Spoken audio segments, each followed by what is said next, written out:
essentially, if you could get someone to murder another person, someone who's not predisposed to commit crime, someone who would have never done this on their own doing. But if with this synthetic telepathy, you could get someone to commit murder, and then better yet, kill yourself after you've done this. Oh. If you could get someone to kill themselves with this technology, then you've perfected the weapon.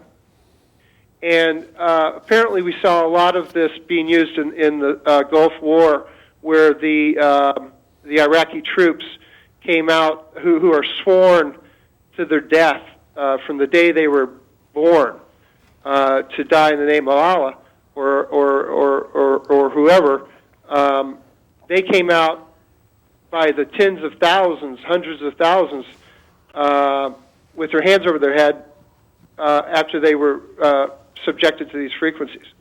Some other ways that so that's kind of the end result. If you can get someone to kill themselves and or kill others, then your weapon is working. Then you've mastered your weapon. The other more moderate ways that they use this, it's not more moderate, but it to the person it's being done to, but they do the group stalking. They also use the frequencies to keep you awake, and when anyone's kept awake or have sleep deprivation, if anyone's ever had that, you eventually hallucinate, and you could become paranoid. We see an example of this with Aaron Alexis, and everyone should know Aaron Alexis. He was the Navy Yard shooter. Yeah, he was an ex-Navy Yard worker who, and I'm reading from an email that he sent to our group 2 weeks before this happened. He says, "My name is Aaron. I am an ex-Navy and have been working as a contractor for the Department of Defense. I recently came under attack after blowing up at Norfolk Airport in Virginia." It says he was hearing what I thought was people next door telling lies about me. In truth, I didn't know that I was under attack and thought I could escape what I was experiencing. By leaving the hotel I was in, it wasn't until it almost cost me my job that I realized that, one, I wasn't crazy, and that, two, I had to figure out what was going on. And I have not allowed them to scare me off my job, but I fear the constant bombardment from the ELF weapon, this is all in quote, I'm reading this, is starting to take its toll on my body. I am currently in D.C. now near the Pentagon. I think I know the specific group in the military that is responsible for developing and assisting the military with. That's the bulk of his email. So they're using these weapons. Now, Aaron Alexis was a young African American. A lot of the people who are targeted are either minorities of one group or another, and are sometimes people who are, say, homeless or receiving government benefits. So they attack people or have been experimenting on people who possibly drug users, those types of people. They've been experimenting on for years because just because they're at a disproportionate bargain, you might say, and are not able to defend themselves and don't have the voices in government, possibly. But so Aaron Alexis, he left us some clues. Now, on his gun, he inscribed these things. he says, this is, quote, my ELF weapon.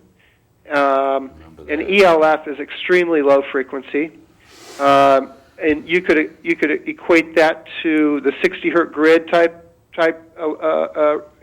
electromagnetic radiation, or 60 hertz in those frequencies. And then another inscription on his gun was, "It's better off this way."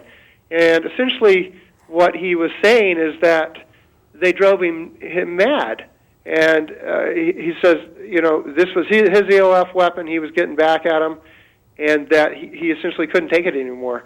And so there again, what's the purpose of these programs? Well, if they know what your breaking point is. If they can push you past that, if they can make you go mad, then and to go kill somebody or kill yourself, then their weapon is perfected.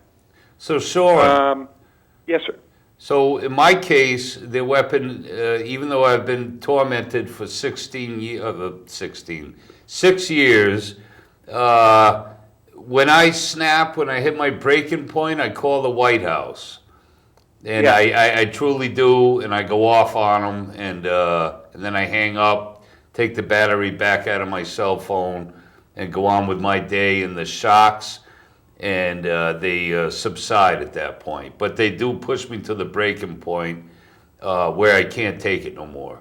I'm trying to work, and there's no reason ever in my life. It isn't the thoughts, it isn't anything. It could be a joyful moment. I could be at church, and they start hammering me with these weapons. Absolutely, Phil. I also have a few other work with some people. One of them reports to the FBI. When this stuff happens, when these events happen, which is sometimes 3, 4, 5 times a week. But those are just odd events that happen. The telepathy and the torture for a lot of people happens 24/7. And like yourself, if not all the time, most of the time. And that's exactly what these programs are designed to, is to push people to their breaking point. I know one person who hears up to 42 people, different people who come and go in what we call their interaction. A lot of these people actually know the names of the people who are communicating with them telepathically, and they're constantly harassing them, telling them they're either whatever it may be that they think will hurt you the most. That's what they'll attack. They'll tell you your children are going to die. They'll tell you that your children will not love you anymore, and that gets into another. Finally, I get to answer to the answer to your question, and one of the other ways here is if we can, if the same weapon, we can get them to kill people, but can we may use this weapon to actually cause someone to love another person or to not love the person they're in love with? Meaning, can they break up your relationship, your 20-year marriage with the person or your brand new marriage with the person you're deeply in love with? And that has actually been a long time program originally, I believe, through MK Ultra, and it's called it's called Love Ends or End Love or Love Intel. It's been referred by several different names, but there was this program where they used these frequencies and the synthetic telepathy to simply superimpose their voices, which they can clone your voice and then replay it to you, and you don't know whether it's your voice, or you wouldn't know any difference to know that it's not your voice. Now that brings us to one thing that really upsets me, and probably is my driving force in my efforts in this area, is our government is using this technology to experiment on children. Now, can you imagine a child who now, I'm not talking about some made-up, in the movies technology. I'm talking about synthetic telepathy, which is no longer in the movies. It's here. It's now. Google is now advertising it. So I just want the viewers to be clear that I'm not just what I'm talking about is not in science fiction books. Hey, Shawn. Shawn. Yeah. Hold. I've explained to the viewers what I've been through, and I've mentioned how I know they can read my thoughts, and it's very evil, I think, that they know every emotion, every thought, no matter what you're doing, and at times, even if I'm reading something, they'll attack me if I'm reading a certain thing, as if they can almost see through my eyes. Sure. Yeah. I'll make sure I mentioned this about the eyes, but I just want to finish up there with the children. Is that they're experimenting on these children, and so if you can imagine a child, 8, 9, 13, who is their minds are still developing to an extreme degree, and they're very vulnerable to suggestion. So if you can imagine if you use synthetic telepathy to tell a child to go and kill a bunch of people in a school, and that child hears these voices, and then he goes out and he gets 500 rounds of ammunition and makes himself off to the school, and fortunately the school found him before he could shoot anybody, and when questioned he said that he didn't want to hurt anybody, but he was going to shoot his friend in the arm, and that he was going to then kill himself. Now, that was just right across the river from me. I'm in Portland, Oregon, and that happened in Vancouver, Washington in November, I believe. So we have these children now and I believe there was another shooting down in Atlanta or in the Georgia area earlier in 2013 by a child who went, and it's possible that the Columbine shootings were done with this type of technology.